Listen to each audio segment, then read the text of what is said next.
2002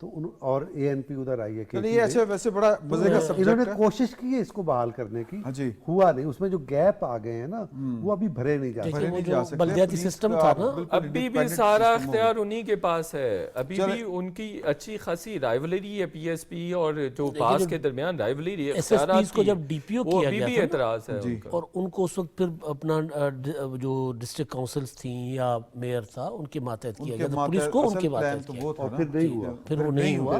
پھر نہیں ہوا. تو اچھا ابھی بھی رپورٹنگ اتھارٹی وہی ہے ضلع کے لیول پہ, اسی طرح تحصیل کے لیول پہ, اور ان کے پاس باقی ڈپارٹمنٹس بھی, ان کے ایجوکیشن بھی, ہیلتھ بھی, باقی سارے ڈپارٹمنٹ آج بھی انہی کے انڈر ہیں. ٹھیک ہے جی, یہ اس کو نا تھوڑا سا اسٹڈی کرتے ہیں اور کیجیے گا اور اس پہ ضرور شو کریں. بالکل کریں گے, بہت اچھا بڑا زبردست شو ہوگا. بالکل کریں گے. اور میں اب مجھے چاہ رہا ضرور ہوں کہ invite ہمارے پاس کیجیے گا. ٹائم جو ہے وہ کوئی بہت زیادہ نہیں بچا, تو ہمارے پاس سٹوریز جو ہیں ابھی 2-3 اور پڑی ہیں, تو میں آپ کی چوائس کے اوپر چھوڑتا ہوں کہ ہمیں بات کرنی چاہیے حتیٰ عزت کے قانون کے اوپر یا نواز شریف صاحب کی سیاست میں ایکٹیو جو واپسی ہے, یا دونوں پہ ہم کر سکتے ہیں. اس کا موقع تو پھر بھی مل جائے گا, اس پہ کر لیتے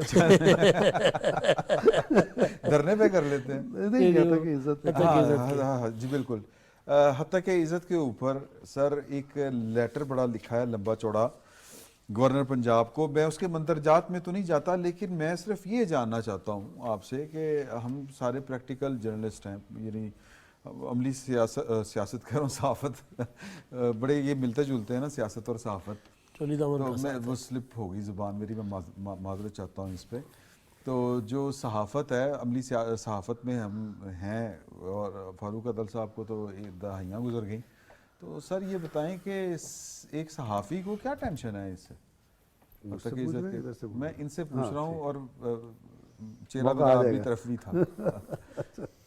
عمران صاحب میں اس کو انڈورس نہیں کرتا, میرے بڑے سارے بائسز ہیں, میں اس کو کیٹاگوریکلی اپوز کرتا ہوں. یہ جو بل پنجاب گورنمنٹ نے پاس کی ہے, یہی پوچھا کہ کیا پرابلم. ہاں میں اس کی پرابلم بتا دیتا ہوں. دیکھیں اس میں بہت ساری امبیگوٹیز ہیں اور ان کی ایسا کوئی واضح صورت نہیں ہے. فار ایگزامپل کہ میں آپ کو ایک ایگزامپل مثال کے طور پہ, آج اگر عمران خان صاحب کہہ دیں کسی کورٹ میں چلے جائیں کہ بھائی میرے اگینسٹ جو ڈیبیٹ ہو رہی ہے میڈیا پہ وہ ڈیبیٹ نہیں ہونی چاہیے, تو ان کے اگینسٹ ڈیبیٹ نہیں ہو سکتی. یا وہ کہیں کورٹ میں چلے جاتے ہیں, ٹریبیونل میں چلے جاتے ہیں کہ میرے اگینسٹ یہ ڈیفیمیشن ہو, میرے اگینسٹ یہ جو ہے وہ ایلیگیشنز لگائے جا رہے ہیں, ایکوزیشن ہو رہے ہیں, الیج ہو رہے ہیں, تو ان پہ بات نہیں ہونی چاہیے. تو اس ڈیفیمیشن لاء کے تحت ہم اس پہ بات نہیں کر سکتے ہیں, جرنلسٹ اس پہ بات ہی نہیں کر سکتے ہیں. نہیں ٹھوس چیزوں پہ تو کر سکتے ہیں. نہیں ٹھوس کا فیصلہ کون کرے گا؟ جعلی خبر تو نہیں, ٹھوس کا فیصلہ کون کرے گا؟ جعلی خبر کا فیصلہ میں آپ کو بتاتا ہوں, وہ جو پہلے والا آیا تھا بطور پولیٹیکل رپورٹر میں آپ کو بتاؤں سر, میں نے آج خبر دی ہے, فرض کر لیتے ہیں وہ خبر سورسز سے میری خبر 100% کنفرم ہے, اچھا, لیکن وہ جو پارٹی, کوئی بھی پارٹی ڈیسیجن کرتی ہے, وہ اگلے دن ڈیسیجن چینج کر لیتی ہے, مجھے کہیں گے آپ نے جعلی خبر دی ہے. نہیں بہت اس میں بہت زیادہ بہت چیزیں, اس میں ایک پہلو اور بھی ہے. جی وہ کیا ہے؟ دیکھیں جرنلسٹ کو میں نہیں سمجھتا کہ کوئی خطرہ ہے اس ساری سچویشن میں. دیکھیں ٹیکنیکلٹیز ہو سکتی ہیں, اس پہ بحث ہو سکتی ہے, اس پہ بات ہو سکتی ہے, لیکن یہ بنیادی طور پر جرنلسٹ کو نہیں ایڈریس کرتا یہ قانون. صحیح, یہ اس ریوڑ کو ایڈریس کرتا ہے جس کا کوئی پوچھنے والا نہیں ہے, جو چترے بے مہار ہے, جو سب کچھ کہہ دیتا ہے. ایک وہ ہے, اور ایک آپ کو یاد ہوگا 2014 سے لے کر اب تک ایک مخلوق پیدا ہوئی ہے ہمارے آس پاس ہی ہے کہیں وہ, اور اس کو سوچنے سمجھنے کی, کسی اخلاق کا لینے کی, سہارا لینے کی ضرورت پیش نہیں آتی. دراصل یہ اس قانون کے مخاطب وہ ہیں, ہاں جی, اور انہی کو خطرہ ہونا چاہیے. میری سمجھ میں نہیں آتا کہ ایک جینوئن جرنلسٹ ہے اس کو کیا خطرہ ہے اس سے. مثلاً میں نے کراچی میں جرنلزم ہی کیا ہے, تحقیقی جرنلزم ہی کیا ہے نا, اور اس میں ہم نے یعنی کرپشن ہی کی سٹوریز پکڑی ہیں, پاکستان سٹیل میں, PIA میں, اور پتہ نہیں کہاں کہاں, صحیح ہے نا. وہاں ہمیں ہدایت یہ کی گئی تھی کہ جو آپ نے ایلیگیشن لگانا ہے اس کا آپ کے پاس ثبوت ہونا چاہیے. نمبر 1, ثبوت کے باوجود آپ جس پہ الزام لگا رہے ہیں اس کا پوائنٹ آف ویو ہونا چاہیے. جو یہ کام کرتا ہے اس کو کوئی خطرہ نہیں ہے. آپ نے جو بات کی امداد صاحب, آپ نے بات کی کہ جی کہ آپ ایک پولیٹیکل رپورٹر کے طور کے اوپر ایک خبر دیتے ہیں کہ جی کہ زرداری صاحب کو جو ہے وہ پارٹی نے فیصلہ کیا کہ وہ صدارت سے ریزائن کر دیں. اچھا یہ فیصلہ واپس ہو جاتا, تو آپ نے ساتھ میں کوئی یا تو کوئی اللہ معاف کرے کوئی ابیوسو لینگویج یوز کی ہو. نہیں میں کہہ رہا ہوں جعلی خبر کی تشریح کوئی پکڑا نہیں جائے گا. نہیں جعلی خبر میں آتی ہے, حد تک میں نہیں آتی. میں جو گزارش کر رہا ہوں جعلی خبر کی تشریح ہونی چاہیے. نہیں فیک نیوز کی تشریح ہونی چاہیے, خبر میں اس طرح سے آتی ہے اس کی تشریح ہونی چاہیے کہ نہیں یہ ٹھیک ہے فاروق صاحب. جعلی خبر اسی طرح یہ جعلی خبر میں آتی ہے. اگر آپ نے سورسز سے خبر دے دی تو فاروق عادل صاحب کے مطابق وہ جعلی خبر ہے, کیونکہ آپ کے پاس ثبوت ہونا چاہیے, کوئی ریٹن بات ہونی چاہیے. جو فیصلے ہوئے ہیں نا منٹس آف میٹنگ ہونے چاہیے. منٹس آف میٹنگ نہیں ہوں گے تو آپ کی ہر خبر جعلی ہے. آپ کو تو حق ہی نہیں ہے آپ خبر دینے کا. نہیں ہاں یہ دیکھیں نا, میں نے انٹرنیشنل میڈیا میں کام کیا ہے, اس میں یہ گنجائش نہیں ہے. پولیٹیکل ڈیولپمنٹ عادل صاحب سب نے کی ہے. ایک سیکنڈ, پاکستان میں کتنی صحافت ہوتی ہے جو آپ پیپر پہ کرتے ہیں, آپ مجھے بتائیں. 5% بھی نہیں ہوتی. دیکھیں میں نہیں آپ کو ایک عمران بات, صاحب نہیں میری ایسے نہ کریں. نہیں میں ایسے نہیں کر رہا, سن لیں بات, جی میرا پوائنٹ آف ویو سن لیں. دیکھیں کہ پاکستان میں صحافت جو ہے نا وہ کوئی اپنا ہی رخ اختیار کر گئی ہے. اگر اس بات پہ ہیں جہاں پر صحافت جن کی دریافت ہے نا جن ممالک کی, آپ نے وہاں پہ کام بھی کیا ہوگا, فاروق صاحب نے کیا ہوگا, وہاں پر جس طرح کی ہم یہاں پہ صحافت کر رہے ہیں وہ اس طرح کی وہاں پہ نہیں ہوتی. میں تھوڑا سا دو تین ایریاز ہیں نا, 2-3 ایریاز ہیں. ایک تحقیقی جرنلزم جو فاروق صاحب کہہ رہے ہیں کرپشن, وہ تو سورسز سے ثبوت کے ساتھ ہوگی نا, ثبوت کے ساتھ ہوگی. اچھا لیکن ڈاکومنٹیشن ہوتی ہے, جو سکینڈلز ہوتے ہیں اس کی ڈاکومنٹیشن ان کی ڈاکومنٹیشن, پولیٹیکل ڈیولپمنٹس کی نہیں ہوتی. لیکن جو پولیٹیکل ڈیولپمنٹس ہوتی ہیں یا مختلف میٹنگز ہوتی ہیں, جو منٹس آف میٹنگ جو ادروائز جو صحافی کوٹ کر رہے ہوتے ہیں اس کا کوئی ریکارڈ نہیں ہوتا. میں آپ کو ایک اس کا کوئی ریکارڈ نہیں ہوتا. سچا واقعہ میں آپ کو بتانے لگا ہوں.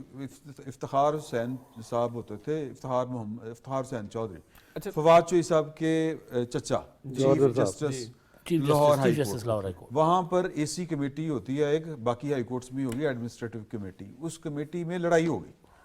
اب وہ خبر جو تھی وہ ہم تک پہنچ گئی, وہ خبر ہم نے دے دی. اب ہم نے وہاں پر ڈائلاگ کوٹ کیے کہ جو جسٹس فخر النساء کھوکھر صاحبہ تھیں انہوں نے یہ بات کہی, فلاں جج صاحب نے یہ بات کہی, خبر چھپ گئی. اے سی کمیٹی دوبارہ بیٹھی, انہوں نے کہا ہم نے توہین عدالت کی کارروائی کرنی ان 3 رپورٹروں کے خلاف. ایک میں تھا, سعید چودھری تھے اور پھر سید فیصل شکیل. سر وہ کارروائی نہیں کر سکے کیونکہ خبر ٹھیک تھی.